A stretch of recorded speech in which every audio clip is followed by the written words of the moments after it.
Puis, c'est ça. Fait que donc, ce matin, vous avez vu le titre. Vivre en sainteté devant Dieu. Qui peut vivre?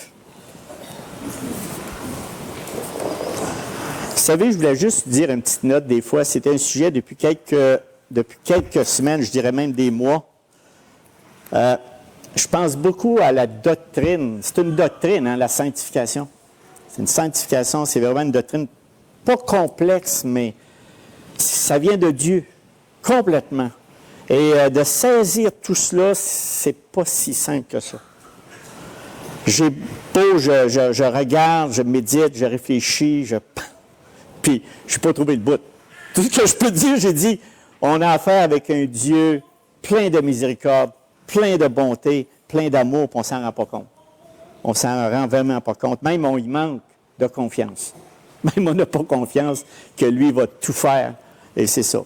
Ce matin, je veux vous entretenir là-dessus. Puis s'il y a quelque chose, par exemple, que je dis, parce qu'au travers de tout ça, il peut être quelque chose qui peut être difficile à l'oreille. Puis des fois, qu'est-ce qu'il veut dire? Puis moi, des fois, je n'ai pas tout pensé ce que vous autres pouviez penser. Mais n'hésitez pas à venir me voir. Parce que des fois, il y a un élément qui n'est pas complet. La phrase n'est pas toute dite. Puis là, on dit, bon, c'est ça. Non, c'est pas tout à fait ça.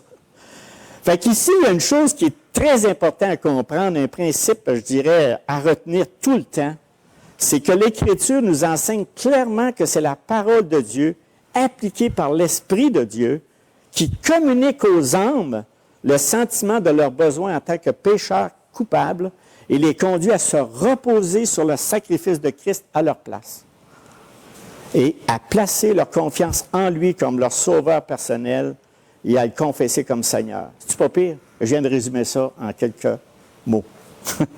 Tout le mandat de l'enfant de Dieu qui appartient à Jésus-Christ. Ce matin, on va voir justement vivre en sainteté devant Dieu. On va voir la parole de Dieu ici dans 1 Thessaloniciens. Je l'ai écrit souvent, puis là, j'ai de la misère à le prononcer. Chapitre 4, versets 1 à 8.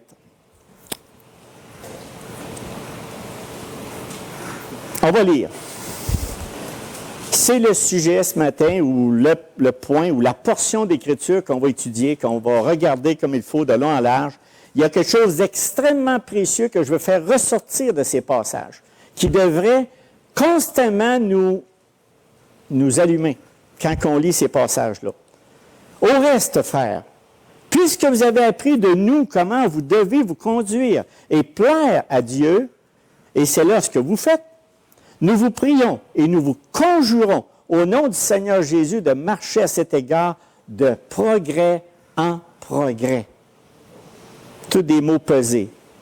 Vous savez en effet quel précepte nous vous avons donné de la part du Seigneur Jésus. Ce que Dieu veut, c'est votre sanctification. Simple, hein?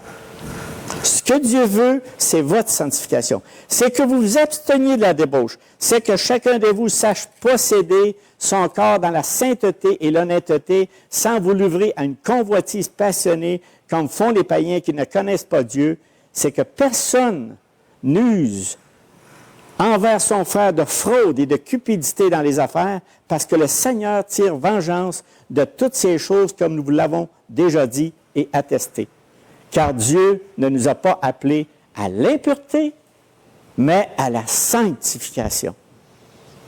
Celui donc qui rejette ses préceptes ne rejette pas un homme, mais Dieu, qui vous a aussi donné son Saint-Esprit.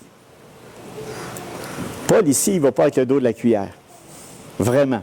Il exhorte les Thessaloniciens par deux reprises à la sanctification. Vous savez, moi, mon but ce matin, c'est vraiment vous répondre à 3 questions que vous avez eues dans votre pamphlet, dans votre dépliant. Ce que Dieu veut, c'est notre sanctification. Qu'est-ce que la sanctification? Comment vivre en sainteté devant Dieu? Est-ce que Dieu nous appelle à la sanctification et nous avons été appelés de Dieu afin de vivre jour après jour dans la sanctification? Je vais répondre à tout cela. À moins que vous ayez tout va, ça va. Mais écoutez, moi, là, ce que je veux, le texte que Paul a écrit ici, il est spécial. Quand il est écrit aux Thessaloniciens, il y avait une raison très spécifique. Et souvent, des fois, on lit ça et on dit, OK, qu'est-ce qu'il y avait dans les Thessaloniques? Qu'est-ce qu'il y avait ces gens-là? Qu'est-ce qu'il y avait? Pourquoi que Paul a écrit ça? Parce que la sanctification, vous savez, c'est quelque chose de terre à terre. C'est vraiment pas quelque chose de nébuleux. C'est pas quelque chose que, écoutez, oui, ça semble nébuleux, mais c'est quand même quelque chose qui est terre à terre pareil. On peut quand même se donner une bonne idée qu'est-ce que Dieu veut que nous fassions. Ça, c'est clair. Mais avant, j'aimerais qu'on regarde ensemble pourquoi Paul a amené ça. Et là, il faut se reporter ici dans Actes. Vous savez, c'est seulement la grâce divine qui peut nous affermir, nous enseigner la vérité qui est en Jésus-Christ pour que nous puissions être libérés des convoitises de ce monde. Ça, il faut toujours se remettre ça en tête. Et aussi, quelque chose avant d'entreprendre la lecture de ce verset, c'est qu'un des éléments qu'on doit savoir quand on parle de sanctification, c'est que le Seigneur est Seigneur. Tu sais, nous autres, on dit « Seigneur qui sauve ». Le Seigneur qui sauve. Mais d'abord, c'est le Seigneur. Moi, je pensais à Pierre. « Hey, c'est le Seigneur ». Mais ce que je veux vous dire par cette expression-là, oui, on doit avoir dans notre tête que c'est le Seigneur qui sauve. Mais premièrement, dans notre cœur, si on veut que Dieu, on sait qu'il veut notre sanctification, mais la première chose qu'on doit réaliser, c'est que c'est le Seigneur. Comprenez-vous ce que je veux dire? C'est le Seigneur, il est important, il est très important, il est plus qu'important. C'est tout ce qu'on a de plus riche et de plus grand trésor du monde. C'est le Seigneur. C'est pas juste quelqu'un passant qui nous sauve. C'est le Seigneur, le Créateur de l'univers avec son Père, la Trinité. J'en ai-tu mis assez? Non, c'était juste pour vous dire que c'est le Seigneur, mes frères et sœurs, c'est le Seigneur. Donc, c'est important quand on parle de sanctification, c'est de réaliser qu'on sert le Seigneur, le Dieu Tout-Puissant, le Créateur de l'univers. Je répète, c'est pas pire, mais c'est bien. Je voulais que ça rentre. C'est le Seigneur, mes frères et sœurs. Voilà. Ici, c'est juste pour voir comment est-ce que Paul, avant, quand il a dit ces versets-là aux Thessaloniciens, il a vraiment fait quelque chose de spécial. Ici, on voit ça dans Actes 17, versets 1 à 4. Paul et Silas passèrent par Amphipolis et Apollonie, et ils arrivèrent à Thessalonique. OK, ils arrivaient à Thessalonique. Et où les Juifs avaient une synagogue, Paul y entra selon sa coutume.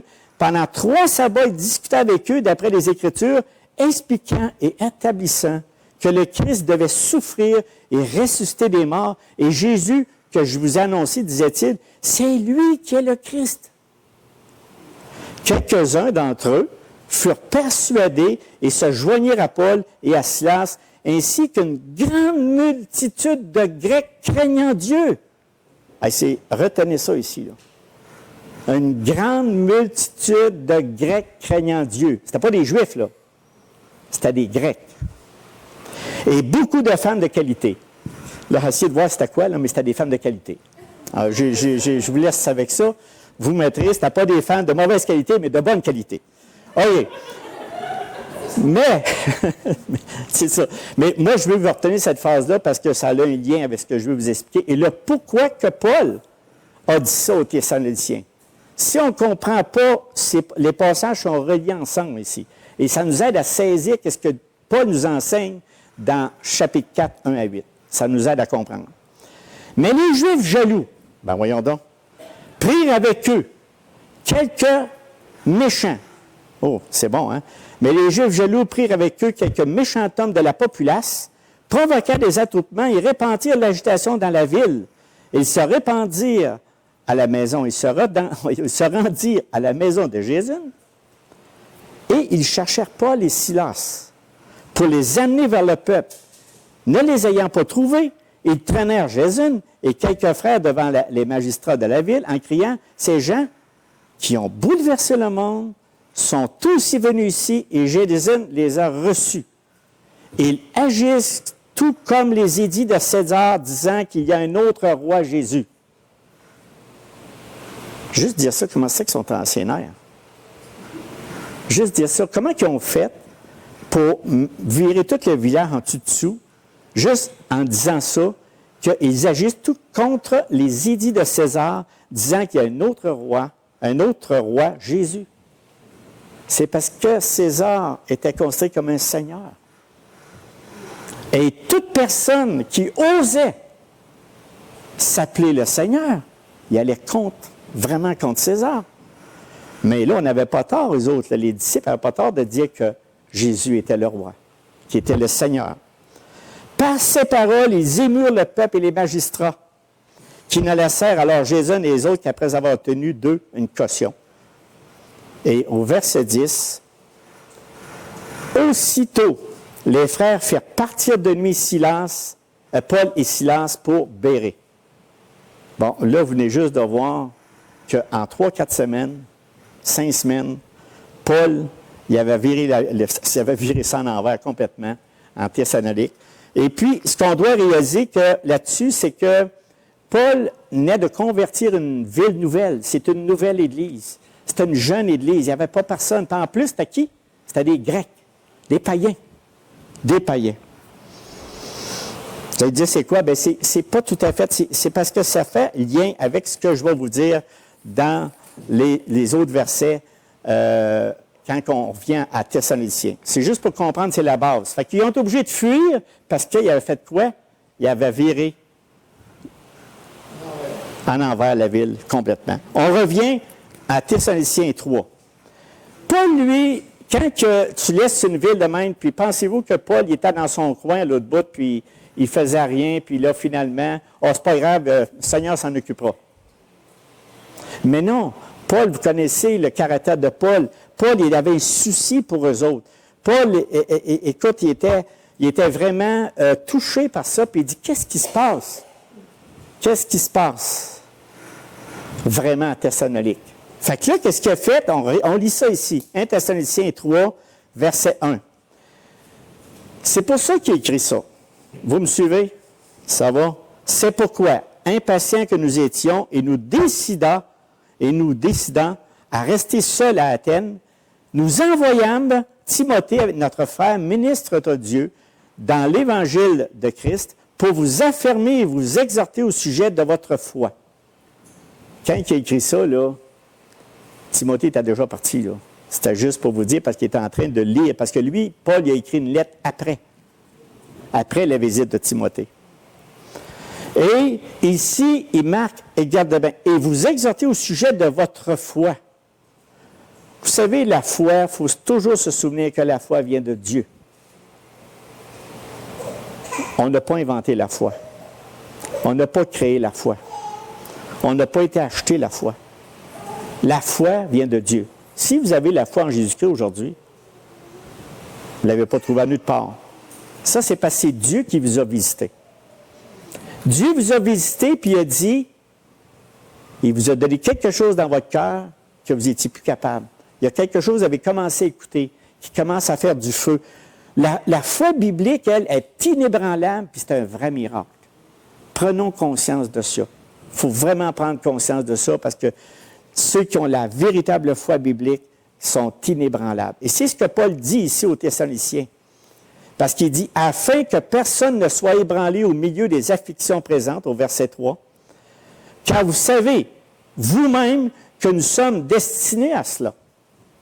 Il disait, écoute, comme on a dit ce matin, Étienne a parlé des souffrances, on a ça toute notre vie, il ne nous a pas privé d'affliction. Il a dit, vous allez en avoir, vous allez avoir des épreuves, mais au travers de ça, il y a une foi ferme, inébranlable.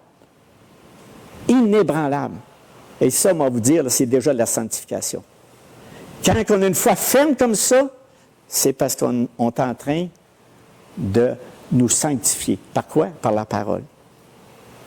Et lorsque nous étions auprès de vous, là il continue, et lorsque nous étions auprès de vous, nous vous annonçons d'avance que nous serions exposés. Ils l'ont dit, ils ont tout dit. Écoute, puis les autres, là, on va vous dire d'où ils sont, qui étaient les Grecs, qu'est-ce qu'ils vivaient, pour mieux comprendre encore. Nous vous annonçons d'avance que nous serions exposés à des afflictions. C'est vrai parce qu'il est obligé de sortir. Il est obligé de partir de la ville parce qu'il est en train de se faire prendre par les Juifs méchants. Juifs méchants, ouais, c'était des méchants de la population. En tout cas, ce n'étaient pas des personnes gentilles.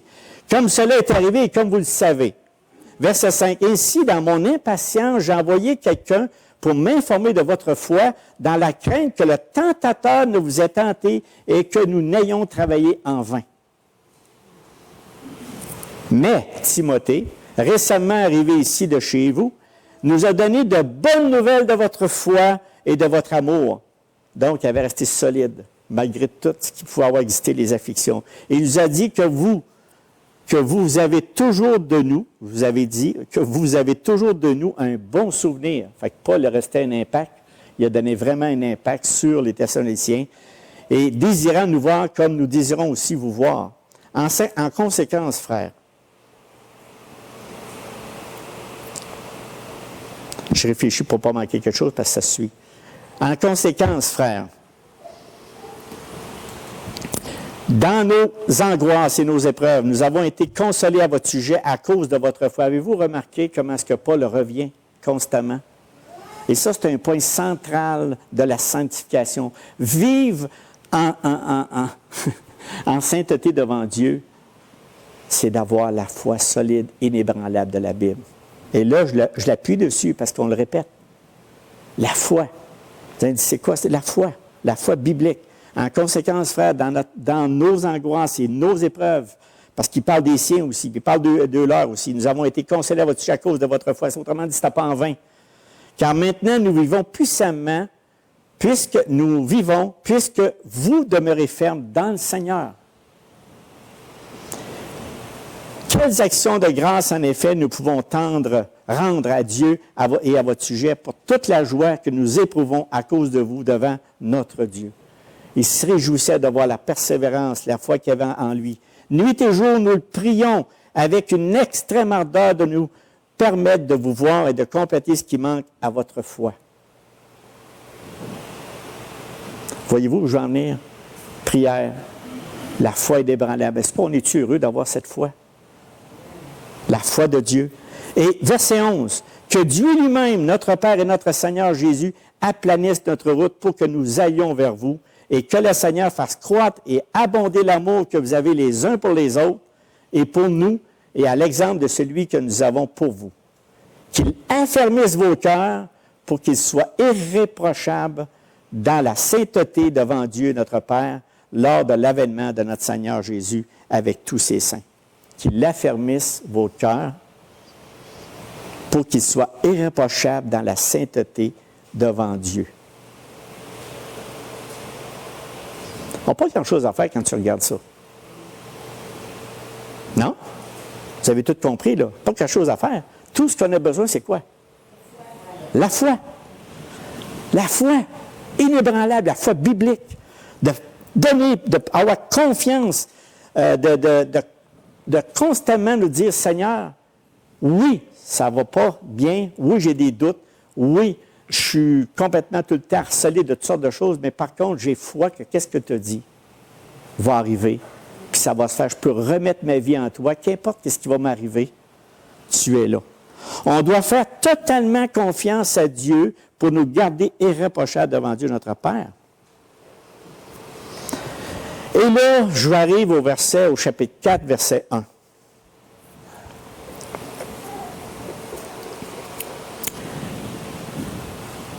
Au reste, frère. Parce que là, Paul il a dit, avec tout ça, ce qui vient de vous arriver, moi, je suis obligé de partir, je vais tout annoncer les choses que vous devez savoir. Puis là, maintenant, je t'inquiète, j'ai envoyé mon Timothée. Il a pu revenir et me constater que qu'est-ce que vous avez en vous, il est extrêmement solide, c'est qu'il y avait la foi. Mais là, il y avait quelque chose d'autre qu'il fallait qu'il y ait.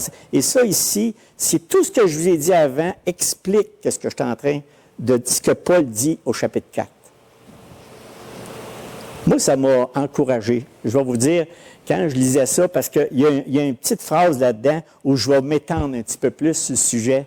C'est parce qu'il fallait savoir où on part pour savoir ce que je vais vous dire là, dans le moment. Et ça m'a beaucoup encouragé. Puis lui, il encourageait aussi les Thessaloniciens. Au reste, frères, puisque vous avez appris de nous comment vous devez vous conduire et plaire à Dieu, et c'est là ce que vous faites, nous vous prions et nous vous conjurons au nom du Seigneur Jésus de marcher à cet égard de progrès en progrès. de progrès en progrès.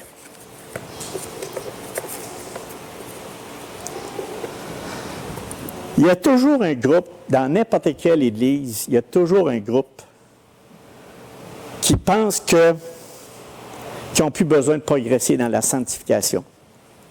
Y en a-tu? Toujours. Il y en a tout le temps. Pourquoi? Parce qu'il dit, écoute bien, Dieu nous a rendus saints. C'est vrai. On ne peut pas dire le contraire. Dieu nous a rendus saints. Il nous a mis à part. Il nous a sortis de ce monde, il nous a mis là. Et en ayant cet état d'esprit, il dit, bien, regarde, mon corps, ce n'est pas important. Ce que je pense, mon corps, c'est complètement important, donc je peux faire ce que je veux avec. OK? Donc, ils demeurent dans leur péché. Tout en disant que moi, bien, là, vous avez dit, est-ce que Dieu a fait une erreur? Dieu n'a pas fait d'erreur. C'est juste que tu es séduit. C'est juste qu'on est séduit. Puis des fois, tu vis dans le péché, là, puis tu appartiens à Christ, là, mais tu ne vis pas longtemps. Là, parce qu'avec tout ce que j'ai dit tantôt, de versets 1 à 8, il y a quelque chose à l'autre bout qui t'attend dans le détour. Fait que le Seigneur va te reprendre. Mais il y en a qui ont tendance à faire ça, puis ils disent, ah, ben moi, je suis chrétien, ouais, mais dans le fond, j'appartiens à Christ. Oui, mais tu as le péché, OK? Et tu as un autre groupe de chrétiens qui pensent constamment, qu'est-ce qu'on peut faire pour être sanctifié? Ben là, tu sais, Dieu, écoute-moi bien, là, tu m'as mis saint, puis là, moi, là, puisque tu m'as rendu saint, là, ben, écoute, moi, là, faut que je fasse de quoi? Puis il est tout le temps en train de chercher la sainteté. Il se trouve toujours laid. Tu n'es toujours pas à la hauteur. Tout ce que tu fais, tu dis, bon, ben, voyons, qu'est-ce que je peux faire? Tu es à la recherche de la sainteté. Il est bien plus proche qu'on pense, hein? Il est bien plus proche qu'on pense. Et là, nous, dans ces deux positions-là, on croche toutes les deux, OK? Ça ne marche pas pantoute. Que tu sois dans un ou dans l'autre, c'est pas ça la vérité. C'est pas ça du tout. La position d'un croyant, il y a deux sortes de groupes, vraiment, mais là, c'est deux autres sortes de groupes, mais les autres, ça englobe tout. Le premier que je viens de vous parler, que je vais vous parler, ça englobe les deux premiers que je viens de vous dire. Vous ne pas mêler? On appelle ça l'autonomie humaniste. Là, je ne veux pas sortir des gros mots, là, mais ça va dire des mots. Je ne peux pas prendre d'autres mots que ça. L'autonomie humaniste veut dire désir fort de marcher avec Dieu sans Dieu ou sans lui. Ça s'appelle autonomie. Hey, on fait ça, hein, à tour de bras, là. Nous, là, en tant que chrétiens, on est des autonomistes humanistes. On a une autonomie humaniste. Ça veut dire, Dieu, écoute-moi bien. Moi, là, je suis content de ton écriture, je lis ça, puis regarde. Moi, je suis capable de me sanctifier moi-même par ta parole. Puis là, ben, nous autres, étant donné qu'on a un paquet de problèmes dans notre vie, ben, moi, je suis capable d'arranger ça. M'arranger ça à mon goût, là. Je vais prendre ce qui est dans les Écritures pour faire mon affaire. Puis, si le reste ne fait pas mon affaire, ben, t'as ça de côté, on verra plus tard. Ça, on appelle ça une autonomie humaniste. Et puis, il y en a. Et nous, il faut décrocher de là-dedans. On fait toujours ça. En tant que croyant, en tant que chrétien, des fois, on est porté à faire de l'autonomie humaniste. C'est que nous, au lieu de regarder ce que Dieu dit, on regarde ce que Dieu dit, mais on fait ce que nous autres, on pense. Pas tout à fait pareil. C'est pas tout à fait. Ça ne t'amène pas à la sanctification. Tu es contaminé constamment. Puis regardez le courant qu'on voit à l'heure actuelle dans ce monde. Le courant dans ce monde, c'est d'essayer de présenter un Dieu bonbon, un Dieu qui... tu sais, ouais, t'aimes pas cette phrase-là, va te l'enlever puis m'en mettre un autre. Pour mieux diluer la vérité, pour que tu puisses être bien dans ta peau. Donc, tu as une autonomie humaniste. Et ça, on doit en prendre conscience. Puis ça, là, c'est un vrai péché, parce qu'on dit à Dieu, toi qui es le législateur, je décide par moi-même qu'est-ce qui est bon pour moi dans la sanctification. On ne fait pas ça. On passe notre temps à faire ça. Regardons-nous. Regardons-nous réellement. On fait de l'autonomie humaniste. C'est-à-dire qu'on arrange la parole, je me répète, la parole de Dieu à notre manière. Puis on dit, bien, Seigneur, tu dois être content de moi pareil. Et l'autre, c'est une grande arrogance devant Dieu, parce que Dieu, En réalité, c'est la seule qu'on peut dire qui est complètement autonome, qui décide qu'est-ce qui est bien et qui est mal, puis qui décide qu'est-ce qui est parfait. C'est qui? C'est Dieu. C'est Dieu. Il n'y en a pas d'autre. Le seul vrai Dieu qui est autonome, lui, en fin de compte, il est à soi-même. C'est lui qui a tout créé. C'est lui qui a mis les lois en place. C'est lui qui a fait la législation. C'est lui qui a tout mis pour notre bien-être. Donc, nous, notre problème dans notre sanctification, dans notre sainteté devant Dieu, souvent, on va s'arroger des choses, on va arranger notre affaire avec les Écritures pour que ça apparaisse bien et qu'on se sente en saint. Ça, c'est notre nature. Maintenant, il y en a une autre catégorie, un autre gros mot. J'ai dit ça de même, mais c'est le vrai mot. C'est le vrai mot, parce que j'ai médité là-dessus. On appelle ça théonomie. Théonomie. Ça, là, si vous voulez savoir ça, ça part d'un mot grec qui dit « Écoute Israël, écoute Rwanda, écoute les chrétiens, écoute ». Donc, la théonomie, le chrétien qui cherche la sanctification de Dieu, qui veut savoir vraiment ce que Dieu pense, c'est la théonomie. Il faut appliquer la théonomie. Maintenant, théo, ça veut dire Dieu. Ça veut dire que quand Dieu parle, c'est ce qu'il dit. Tu n'argumentes pas, là. Dieu, tu n'auras pas oublié une phrase, tu n'auras pas fait quelque chose qui n'est pas correct. Non, une théonomie, là, c'est que tu cherches toujours la face de Dieu. Tu cherches toujours le fondement des Écritures. Tu cherches la vérité. Dieu va te la donner. Mais en même temps, tu écoutes. Majeure partie du temps, quand on va à l'assemblée des réunions, ben non, des fois, tu as des enseignements. Tu dis, moi, regarde bien, le Seigneur me parle. Pas besoin d'aide.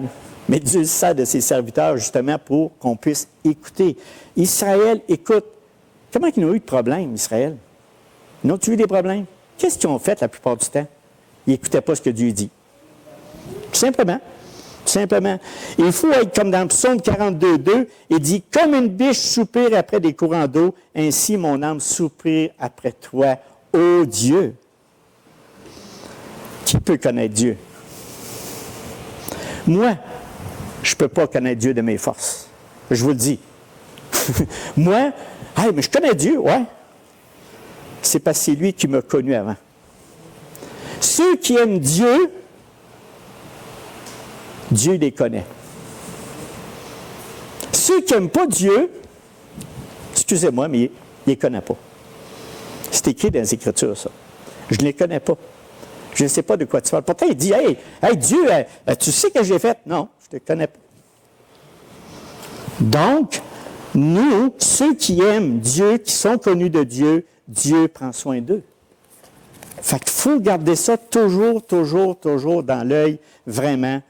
Et puis, je t'ai pour lire ici un effet de Jonathan Edwards, de l'âge de 17 ans, et son histoire qui dit là-dedans, pour résumer, parce que je vois le temps filer, c'est que son histoire, il dit « Mon esprit était grandement captivé par les choses divines, presque continuellement en train de le contempler. » On voyait que Christ, comme nous autres, c'est arrivé.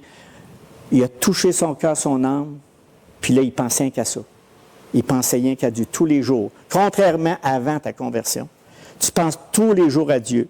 Je passais la plupart de mon temps à penser aux choses divines année après année, marchant souvent seul dans le bois. Puis là, il méditait constamment sa parole. Puis il dit ici, pourtant, à 17 ans, qu'il a été touché par le Seigneur, puis il dit les joies antérieures qui étaient, parce qu'elle allait à l'église, ben là, à l'église qu'il y avait avant, là, c'est les catholiques ou en tout cas, qu'importe, il dit, n'atteignaient jamais le cœur.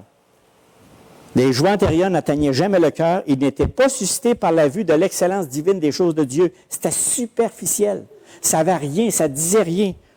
Pas plus que par le goût du bien en elle qui satisfait l'âme et qui donne la vie. Fait que quand tu n'as pas cette essence, cette chose-là que j'ai dit tout à l'heure, le Seigneur, reconnaître que le Seigneur est Seigneur, puis que sa parole nous sanctifie, nous, à l'heure actuelle, on bouge, on n'a rien. Ça n'a pas de joie. Ça ne nous touche pas.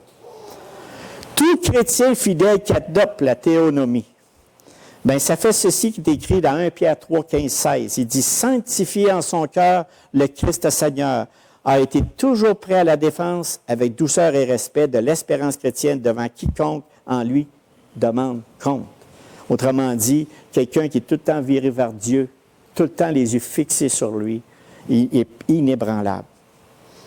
Il peut avoir des épreuves, il peut avoir des puissances qui l'entourent, mais il va toujours s'en sortir parce qu'avec la connaissance de Dieu, il y a une puissance qui est en lui qui ne l'arrête pas. Maintenant, aussi, pour en dire quelques-uns, si on comprend bien la théonomie, qu'est-ce qu'on va faire? Puis ça, vous allez dire, c'est toutes des règles, Gérard. C'est toutes des règles. Non, il n'y a pas de règles. C'est qu'automatiquement, tu vas confesser tes péchés régulièrement. Tu pries sans cesse en lui faisant totalement confiance. Tu recherches l'humilité. L'humilité, tout simple, hein? Non, mais moi, j'avais appris quelque chose que j'avais été touché, puis ça, je ne sais même plus d'où ça vient, c'était dans l'esprit. L'humilité, tu étais pauvre en esprit. Pauvre en esprit. Non, voulez-vous que j'en mette encore plus? Tu sais, tu es vraiment là. Tu n'as vraiment pas grand-chose. Tu n'es vraiment, vraiment pas grand-chose. Hey, on va être quelqu'un. Non. Rechercher l'humilité que Dieu veut, c'est qu'on n'est pas grand-chose. On est pauvre en esprit dans le sens que, pas parce qu'on ne vaut pas rien, mais devant Dieu, je parle. Je parle devant Dieu. Bien, il faut faire attention au bord aussi, là, parce que si tu as l'humilité, ça va paraître aussi. Mais comprendre et saisir que devant Dieu, il n'y a rien.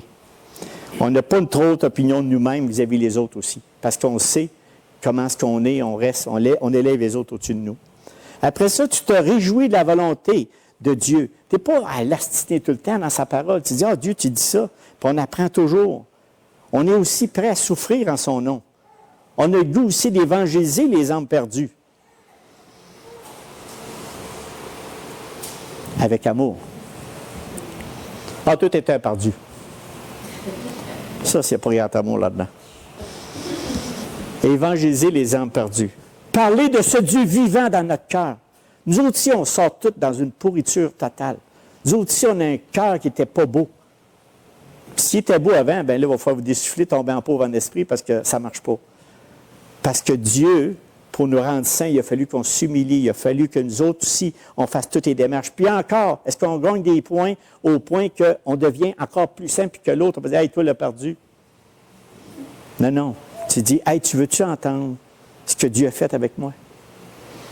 Veux-tu saisir vraiment ce que Dieu a accompli pour moi? Imagine, on va te la raconter. Moi aussi, je pensais de m'organiser tout seul. Moi aussi, je voulais faire de l'autonomie humaniste. Moi aussi, je dis, hey Dieu, garde bien, je te connais, mais non, il ne connaît pas.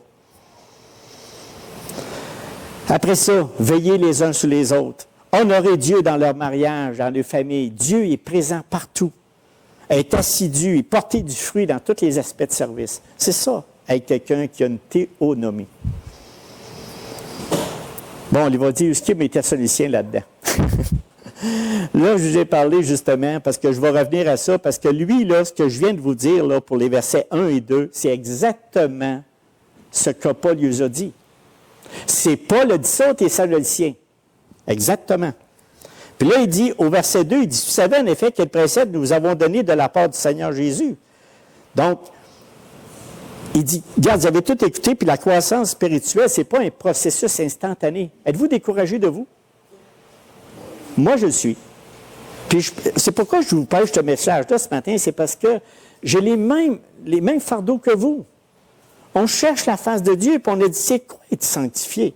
C'est quoi, Seigneur? Et là, je prends justement dans Thessaloniciens pour arriver à ça. Et en marchant dans l'obéissance quotidienne, les croyants deviennent graduellement, mais sûrement, de plus en plus semblables à Christ. On n'atteindra jamais le but final. Mais à tous les jours, en obéissant à sa parole, en étant des théominiens, en prenant la théonomie, en disant c'est Dieu, puis c'est Dieu qui fait tout. Et là, c'est là que Paul est arrivé après ça, dans le verset ce que Dieu veut. Puis là, il a dit, pourquoi il a dit ça à cause de leur arrière-plan? Pourquoi il a dit les versets que je vais vous lire, je vais le lire? Ce que Dieu veut, c'est votre sanctification. Puis là, il commence à décrire ce que vous vous absteniez de la débauche. C'est que chacun de vous sache posséder son corps dans la sainteté et l'honnêteté sans vous livrer à une convoitise pensionnée, comme font les païens qui ne connaissent pas Dieu. Et il a dit ça tout simplement parce que les Grecs, là, je ne sais pas si vous avez déjà vu la culture grecque, mais on va vous dire une affaire, Dieu a fait des miracles avec ces gens-là. Eux autres, là, toutes les orgies sexuelles, tout ce qui pouvait exister au niveau de sexualité, c'était légal. C'était pas illégal, c'est légal. Eux autres, là, leur culture, c'est normal de faire la fornication. C'est normal de vivre avec 3 femmes. Tu sais, il n'y avait rien, là. Il y avait même des prêtresses qui s'offraient à eux autres. Imaginez, les Grecs. C'est pour ça que Paul, il a parlé de ça aux autres. Il n'avait pas besoin de parler de ça aux Juifs. Les Juifs, ils sont comme nous autres ont été élevés dans la judéo-chrétienne. On a appris de notre... Puis en plus, c'est pas légal ici. Hein? Dans notre pays, à nous autres, c'est pas légal. C'est une chance. On était protégés de ça. On était protégés de tous ces fléaux-là. Mais pensez aux Grecs. Pensez, quand que Paul a écrit ça, là, il a tout expliqué le reste. Pourtant, il a mis un point très principal. Il dit, ce que Dieu veut, c'est votre sanctification. C'est important ce que je suis en train de dire là. Mais là, je vais vous susciter de l'intérêt. C'est parce que tout simplement, il pensait à eux, puis il savait de où ils sortaient. Il savait quel combat qu'il y avait. Il savait parce que c'était des choses imaginées. Il te sort du milieu de cette culture-là, puis là, il t'amène à Christ. Puis là, depuis tes hauts de même, tu n'apprends rien que ça. Tu es élevé là-dedans. Y avait-tu un combat, vous pensez? Il y avait un super de combat. Et là, Paul, il voulait les encourager. Paul, il voulait dire, garde, écoutez, là, gardez bien, là, que chacun sache posséder son corps dans la sainteté et l'honnêteté. Puis là, il a dit, sans vous livrer une convoitise passionnée, je comprends. Avec tout ce qui sortait, les autres, c'était naturel, c'était normal. Donc, comme font les païens qui ne connaissent pas Dieu, il les a mis au défi. Il dit, comme les païens qui ne connaissent pas Dieu. Vous comprenez l'idée? Nous, on connaît Dieu. Si on connaît Dieu, il y a des choses qu'on va... Pourquoi? Parce que nous autres, on va vous l'expliquer un petit peu plus loin, ce que je veux dire, parce que ça va coller ensemble, là, OK? Mais je voulais juste vous donner la raison du pourquoi que Paul a mentionné. C'est que personne n'use envers son frère de fraude, de cupidité dans les affaires. Imaginez, il y en a qui vendaient leurs filles pour la prostitution, ben non, qui la louaient, ou qu'importe ce qu'on voulait. Bien, ça n'est tout ça. Il ne parlait pas d'affaires comme on fait des affaires, là... Bien ça, on peut prendre ça, cette leçon-là pour ça aussi, là. Mais Paul, dans son époque, il disait ça aux autres, parce qu'eux autres, là, il n'y avait pas de bout, là. Puis là, en plus, ils faisaient de la fraude les uns envers les autres, sur ce côté-là. Donc, il n'y avait rien de beau, là.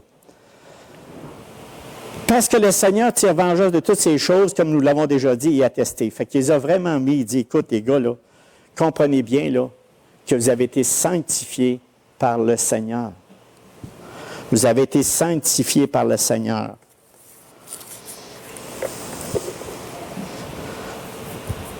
Qu'est-ce que ça veut dire, ça, ce que Dieu veut, c'est votre sanctification? Que veut dire le mot sanctification?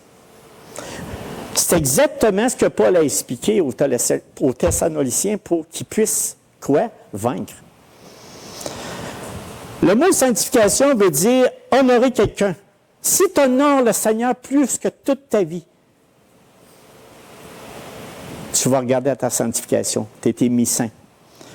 Séparés, mis à part. Il dit, regardez les gars, là, vous avez été mis à part, vous avez été séparés pour un usage différent. Vous avez été purifiés du mal. Là, on peut t'utiliser à quelque chose qui est pour Dieu. Puis j'ai tous des passages qui disent ça, comme Jean 17, 17, il dit, sanctifie-les par ta vérité. Ta parole est la vérité. Fait que c'est tout ça qu'il disait. Ce que Dieu veut, c'est votre justification. Ce que Dieu veut, c'est justement, il t'a mis à part. Puis il dit, il t'utilise en plus selon la volonté de Dieu. Puis en plus, il dit, quand tu es sanctifié, il dit, tu es consacré à la présence de Dieu. Fait que c'est vraiment, c'est ça que ça veut dire le mot sanctification. Puis qu'est-ce qui n'est pas une sanctification qui ne vient pas de Dieu? C'est qu'on n'a pas de contrat à respecter. Quand que Dieu nous a mis saints, il nous a rendus à part, il nous a mis de côté, quand que Dieu a pris une décision et on a été élus de lui, on n'a pas de dette. On n'a pas de remboursement que Dieu exige. Bon, là, écoute, je t'ai donné, je t'ai sanctifié maintenant. Il faudrait bien que tu fasses quelque chose pour moi. Hein? On pense tout ça? Oui. Mais Dieu, regarde, qu'est-ce qu'il faut que je fasse? Écoute, ça n'a pas de bon sens, tu m'as donné ça. Non, vous n'avez rien à faire. Rien à faire. Rien. Tout simplement, faire confiance à Dieu et de lire sa parole pour que la parole vous sanctifie. Tout simplement. Si vous ne vous sentez pas saint, lisez la parole de Dieu. Dieu va vous sanctifier par la vérité. Il va vous amener à la vérité. Il va vous consoler. Il va vous consoler. C'est ce que Paul disait aux Thessaloniciens. Il voulait les renforcer. Maintenant, des fois, il dit aussi, qu'est-ce qui n'est pas une sanctification? Il dit, bon, ben là, je me sens sale, je me sens pas saint. Je vais me rapprocher de Dieu. Ah là, il faut que je me rapproche de Dieu. Regarde, écoute, ça n'a pas de bon sens. Là, j'arrête de travailler, j'arrête de gagner ma vie, puis là, je cherche Dieu tout le temps. Mais là, tu es dans le champ de patates, là. Tu n'auras rien, là. Ça ne te fait pas rapprocher plus de Dieu, ça t'éloigne. Au contraire, c'est égoïste. C'est pas ça que Dieu te demande. C'est de servir son prochain, c'est d'entretenir, donner de l'amour aux autres, entretenir ta famille, tout ça. Prenons par exemple, regarde, non, je n'ai assez de Rouyn-Noranda, je n'ai assez, moi je m'en vais évangéliser en Haïti. C'est assez. Mais là, je vais être plus saint, je vais me rapprocher de Dieu. Puis, mais ma mère est bien malade. Mais là, j'ai un choix. Là. Mais là, tu sais, Dieu, garde, écoute. Tu sais, Dieu, hein, moi, tu sais comment je t'aime. Bon, ben là, moi, je vais aller en Haïti, puis il m'a laissé ma mère mourir parce qu'il est seul, enfant unique. Est-ce qu'il a fait le bon choix? Je vais vous dire non. Il n'y a aucune sanctification dans son action. Aucune. Et souvent, nous autres, dans notre vie, on va mettre toutes sortes de banalités qui nous entourent. J'appelle ça, moi, des failles dans notre trait de caractère. On a des failles dans notre trait de caractère. Par exemple, quand, je ne sais pas moi, on est paresseux, on est irresponsable dans nos engagements, insouciant, on est tout le temps sur le bord de la faillite, on n'a jamais d'argent. Oh Dieu, tu sais, hein. Mais je m'approche de toi, là, tu vas régler tous les problèmes. Cassez-vous pas la tête, ça ne marchera pas. Je vous le dis tout de suite. C'est pas ça que Dieu veut. Dans votre sanctification, Dieu veut que vous écoutez. Dieu veut, il dit aux Thessaloniciens, ramenez-vous à Christ. Arrêtez de vous focusser sur ce que vous avez vécu avant, mais regardez à Christ. Ce que Dieu veut, c'est votre sanctification. Comprenez-vous ce que je veux dire? Ce que je veux dire, quand on veut s'approcher de Dieu, c'est que tout simplement, on lit sa parole, on le regarde, qu'est-ce que Dieu a à dire, puis tout ça, c'est ça que ça règle. Puis là, il continue, Paul, il dit, le corps ne doit pas dominer le croyant. C'est que chacun de vous sache posséder son corps de la sainteté. Donc, si on doit honorer notre corps parce qu'il appartient à qui? À Dieu. L'utiliser pour glorifier Jésus-Christ, le chef de l'Église. Après ça, il dit, sans vous livrer une convoitise passée comme les païens qui ne doivent. Bon, on ne doit pas se comporter, c'est-à-dire on doit être bien avec notre prochain, même s'il nous énerve, même s'il nous tape ses nerfs. C'est de la sanctification. Dieu, c'est votre sanctification, pas faire. C'est pour ça qu'il les rappelle, il dit, écoutez bien, il ne faites pas ce que, parce que les païens ne me connaissent pas. Mais vous me connaissez maintenant, aidez votre prochain. C'est de la sanctification. Ceux qui sont en Jésus-Christ ont crucifié la chair avec ses passions et ses désirs.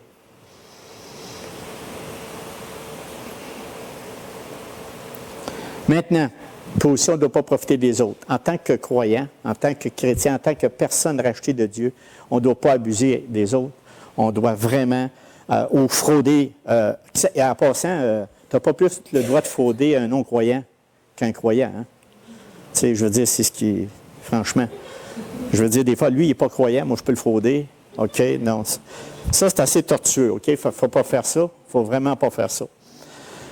Donc, à cause, maintenant, et là, on y appelle après ça, à la fin, il dit, parce que le Seigneur tire vengeance de toutes ces choses, comme nous l'avons dit. Il ne faut pas prendre ça comme des menaces. Mais il faut juste se souvenir que la parole de Dieu ne passe pas. Si elle passe dans votre vie, comme c'est là, elle vient. Dieu, il nous a amenés, il nous a attirés à lui. Dieu nous a donné de la foi. Dieu veut notre sanctification. C'est ce qu'il veut. C'est ce qu'il rappelle toujours aux Thessaloniciens. Même s'ils sortent d'un milieu difficile, il dit, c'est ce que Dieu veut, votre sanctification. Et la sanctification de tous les jours, c'est de se nourrir constamment de la parole de Dieu. C'est juste un aspect, ça, de la sanctification. Imaginez. Imaginez, c'est pas simple, mais on ne peut pas se sanctifier nous-mêmes. On ne peut pas décider par nous-mêmes de... Dieu a tout fait. Dieu a tout fait. Tout. Il nous a mis saints. Mais dit, devant Dieu, la sainteté, vive en sainteté devant Dieu. C'est tout simplement, Seigneur, je viens de lire ta parole. Je vois un principe ici qui, importe le passage, puis ça me parle, là, faites-le. Faisons-le. Je parle pour moi, là. Faisons-le. Moi aussi, à tous les jours, il faut que je m'applique à ça. Il faut que je lise le livre pour que Dieu purifie nos âmes parce qu'il nous a mis à part. Vivre en sainteté devant Dieu, c'est de se nourrir de la parole de Dieu à tous les jours. Et soyez pas inquiets, mes frères et sœurs. C'est ce que les Thessaloniciens y ont fait, ce que Paul a dit. Ils étaient vraiment sortis d'un endroit beaucoup plus pire que nous, puis par la puissance de Dieu, ils les ont gardés dans la foi. La puissance de Dieu. Ayons confiance à ce Dieu puissant qui va nous garder dans la foi. C'est le Dieu tout-puissant qui va nous garder là en tout, soyez sûrs. Vous souvenez-vous du message que j'ai donné? Dieu nous sanctifie. J'avais fait quel passage? OK, je vais vous le dire parce que je vais finir avec ça. C'est le plus beau. Puis ce verset-là, ces deux versets-là, retenez ça. Vivre en sainteté devant Dieu se résume à ceci. 1 Thessaloniciens 5, 23, 24. Un verset ou deux versets qu'il ne faut jamais, jamais oublier. Non, mais il faut se le rappeler. C'est que le Dieu de paix vous sanctifie lui-même tout entier. On a une part à faire, mes frères et mes sœurs. On a une part à faire. Savez-vous, c'est quoi? Lire sa parole. Méditer sa parole, réfléchir sur sa parole. Dieu est dans notre soupe tous les jours, tous les matins, toutes les semaines, tous les mois. Et soyez garantis qu'il va faire ce qui était marqué ici, là. Que le Dieu de paix vous sanctifie lui-même tout entier. C'est ce qu'il va faire lui-même. Vous n'aurez même pas besoin de dire « Ouf, je suis bizarre ». Tout d'un coup, je me sens sain, mais en tout cas, si vous en mettez trop, c'est pas grave. Mais vous allez sentir la paix de vous, comme il est écrit ici, et que tout votre être, l'esprit, l'âme et le corps soient conservés irrépréhensibles et répréhensibles lors de l'avènement de notre Seigneur Jésus-Christ. Si vous voulez faire ça de vous-même, oubliez ça. Vous ne réussirez pas. Car c'est écrit, celui qui vous a appelé est fidèle, et c'est lui qui le fera. Ah, c'est-tu encourageant, ça? Là, j'espère que je vous ai encouragé, mais les autres, les Thessaloniciens, étaient aussi encouragés. Puis ils ont travaillé. Je suis certain qu'après avoir lu la lettre de Paul, après ça, ils ont continué à travailler sur leur sanctification. Je prie pour finir ça. Puis après la prière, notre sœur Louise et notre frère Robert vont venir un dernier cantique que tu vas nous faire plus jamais seul. Ça va? Mais on va prendre ça. On va prendre ça pour la fête des pères, tout ça. Ça va tout... Donc, soyez bénis par cette parole, mes frères et mes sœurs. J'espère que c'était pas trop compliqué, mais simple, là, mais exhortant. On va prier le Seigneur. Dieu Tout-Puissant, tu es le Maître. Vive en sainteté devant toi, Seigneur. C'est pas quelque chose qui est simple à l'humanité, notre nature humaine, qui cherche toujours à régler les problèmes sur terre, alors que toi, tu as toute la solution pour notre royaume céleste, pour notre endroit céleste que tu as réservé pour nous. Tout ce qu'on a besoin, Seigneur, c'est de centrer nos yeux sur toi en tout temps, par ta parole. Sanctifie-nous par ta parole. Sanctifie-nous par ta vérité. Et Seigneur, éloigne de nous toute possibilité de prendre en main notre salut, prendre en main notre sanctification, de prendre en main ce que toi, tu t'occupes déjà à 100%. Merci, Seigneur, de ce que tu fais à chaque jour avec l'Esprit Saint dans nos vies. Puis on te rend gloire au nom de ton Saint puissant Fils Jésus. Amen.